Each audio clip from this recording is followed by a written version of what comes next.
8.3 is the Judeo-Spanish press and literature. In 1864, the social reformer Rabbi Judah Nechama published Salonika's first Judeo-Spanish newspaper, El Lunar, meaning the moon. Although it was more of an encyclopedic journal containing information about science, translations from noted rabbinic works, stories, historical pieces, folkloric tales, and issues on business matters, it served during its short lifespan of 6 issues as a format and introduction for future Judeo-Spanish newspapers that would report the news of the region and the world to Salonika's Jewish population. The creation of a Judeo-Spanish press in Salonika was an expression of a Judeo-Spanish cultural renaissance.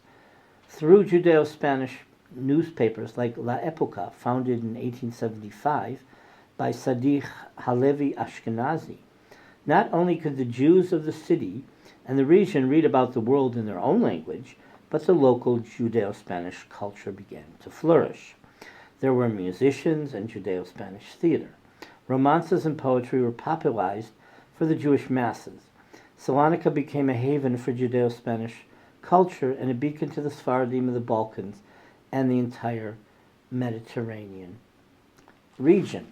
La Epoca was one of the most important Judeo-Spanish newspapers, and it existed for close to 40 years, published at first by Sadi ben Betzalel Halevi and later by his son Shmuel Sam Sadi Levi. It had a patriotic Ottoman stance and was the main Jewish newspaper of the city in the late Ottoman period.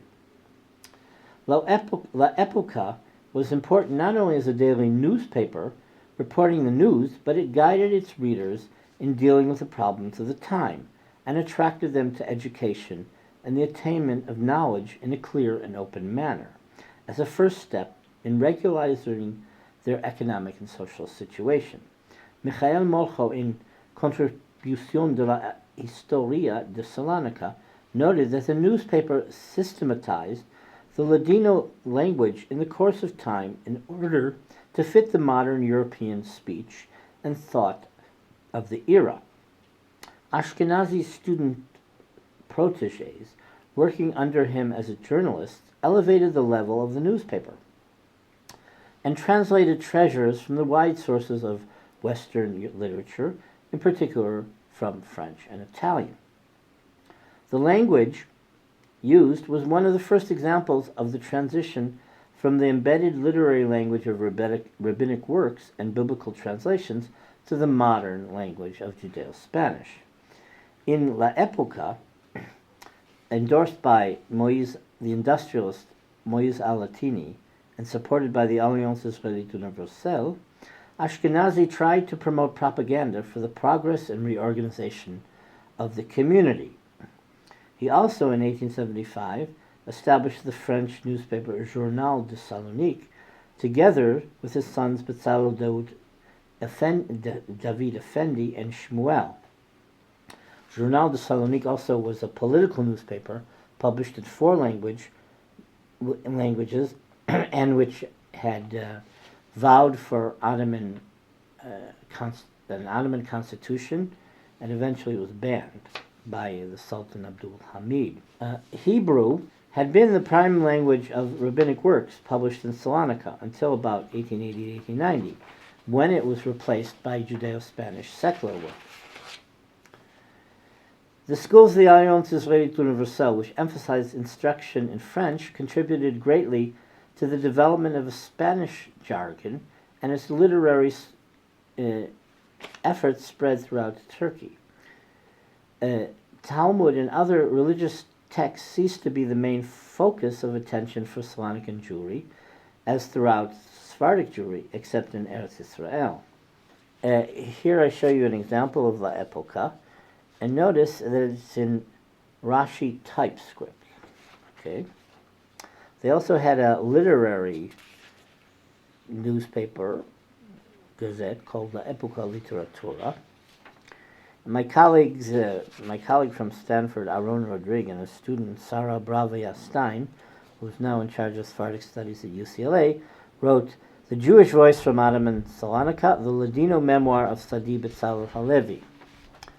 The book presents for the first time the complete text of the earliest known Ladino language memoir, transliterated from the original script, translated into English, and introduced and explicated by the editors. The memoirist, Sadi Betzalel Halevi, who lived from 1820 to 1903, wrote about Ottoman Jews' daily life at a time when the finely wrought fabric of Ottoman society was just beginning to unravel. His vivid portrayal of life in Salonika, a major port in the Ottoman Levant with a majority Jewish population, thus provides a unique window into a way of life before it disappeared as a result of a profound political and social change, which started in the First World War, and of course went until the Second World War, and in 1912 Salonika became Greek, so the Ottoman period would no longer be the main cultural motif, and in the Greek period La Epoca ceased to publish.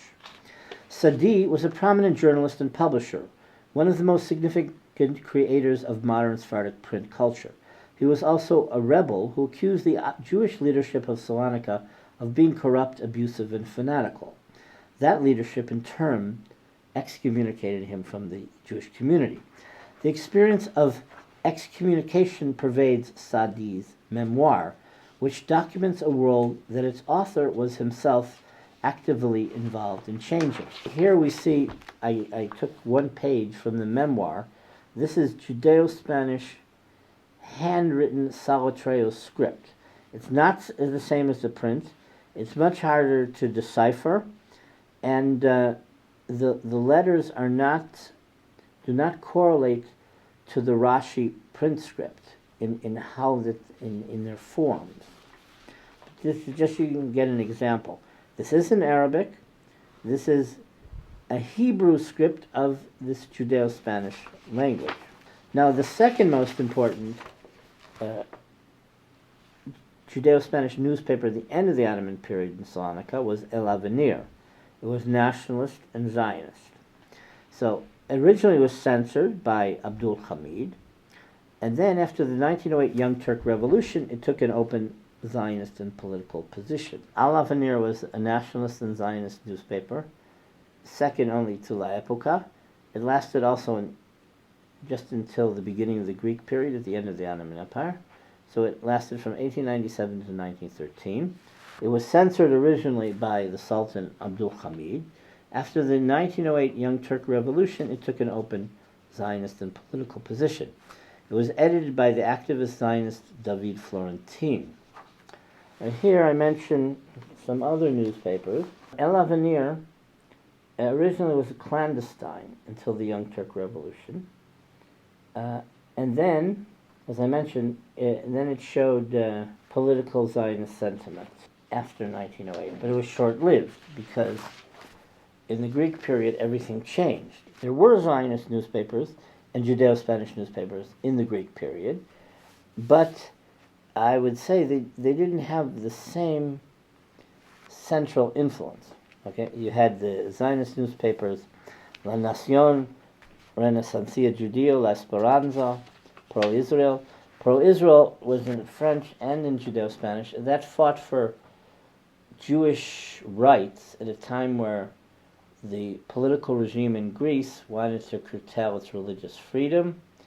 There was a law, as I talked about before, in 1924 to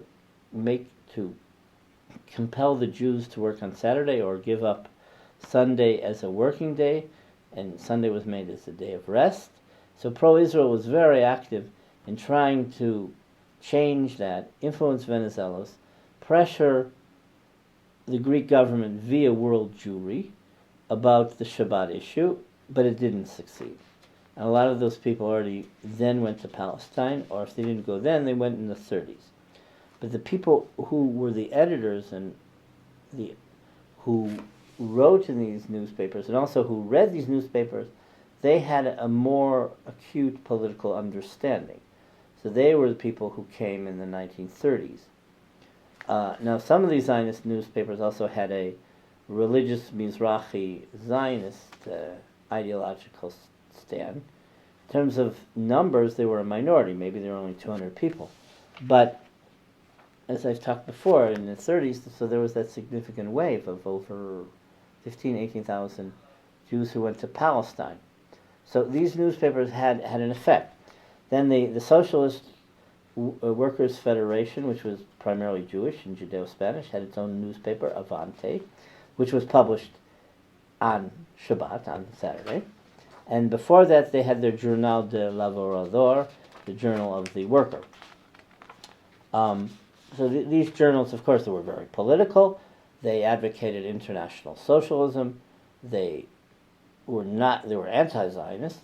They also were not nationalist in terms of Greece at all. They were international. There were also humoristic Judeo newspapers. There were numerous ones, and there was one called El Burlon or El Kirbach, which means the whip. And then there were just general Judeo-Spanish newspapers, La Voz del Pueblo, the Voice of the Pueblo.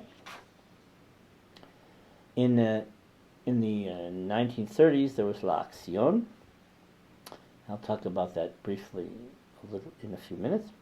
But there were the French Jewish newspapers, which by the late 20s, 30s were much more dominant than the Judeo-Spanish press. There was a business newspaper, L'Impartial, Le Progrès, which was very Jewish, edited by Samoniano. There was Journal de Salonique, La Liberté, Opinion, which was like a major city newspaper in French, obviously reflecting the Jewish position. And La Indépendante was also very activistic, Zionist, very pro-Jewish. And during the 1931 riots, the Campbell riots, L'Indépendant challenged the Greek government. Olga Borovaya wrote about modern Judeo-Spanish literature. She has one chapter about Judeo-Spanish literature and novels, and she doesn't say a lot about the actual creation. She talks about the phenomenon. But from Salonika, she pointed to one Judeo-Spanish novel, La Dama De La Camellias, which was published in 1922. And here I present a picture of this. And again, though, it is an adaptation from French. It wasn't exactly original. But we only know about one woman who actually wrote original Judeo-Spanish literature. Her name was Reina Cohen. She was very surrealistic, very spiritual, very mystical. She was crazy. But that's her texts. We are the only ones that we'll call it rare original Judeo-Spanish literature from Salonika. From other cities, there were examples. And then David Bunis, who was my teacher of Judeo-Spanish at Hebrew University, he wrote a book, Voices from Jewish Salonika, which is based on the caricatures of the newspaper La Acción, the Judeo-Spanish newspaper in the 30s, which depicted this old traditional couple and all their various intrigues and the stereotypes, and of course they're the old generation, so they're much more traditional. They're also part of the traditional folklore and folk beliefs and superstitions, and you know, you can tell by the dress on the cover. So they're wearing traditional Ottoman and Salonican Jewish dress as opposed to modern European dress. So the Judeo-Spanish press had a major influence. Literature, a little less, but it changed the whole focus from the rabbinic culture to a modern culture in a language that people understood. The Holocaust wiped it all out. The Judeo-Spanish press in Salonika remained authentic till the end of the 30s. So it was still in Rashi script. Okay, and with that, you have the same traditional pronunciations. We're already under modernization in Turkey in 1924. Everything became Latinized, and Latin letters with modern Turkish influences on Judeo-Spanish, and the whole language and the culture changed. So until the annihilation of Slavonic and Jewry in the Holocaust, they still had a Judeo-Spanish culture and press. The French culture was more dominant, but we still see that the Judeo-Spanish press still carried on. Again, and maybe part of the conclusion is that the Judeo-Spanish culture was fortified and authentic in an Ottoman setting, where the Jews were autonomous, and they weren't threatened by the government or societal forces. And then in the Greek period, you have a decay, but you still have the Judeo-Spanish press and literature because it's part of the culture.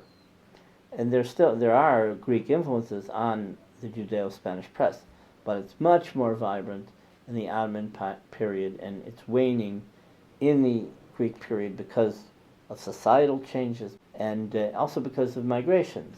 The Jewish society is going down in numbers, and the Judeo-Spanish press is a reflection of that.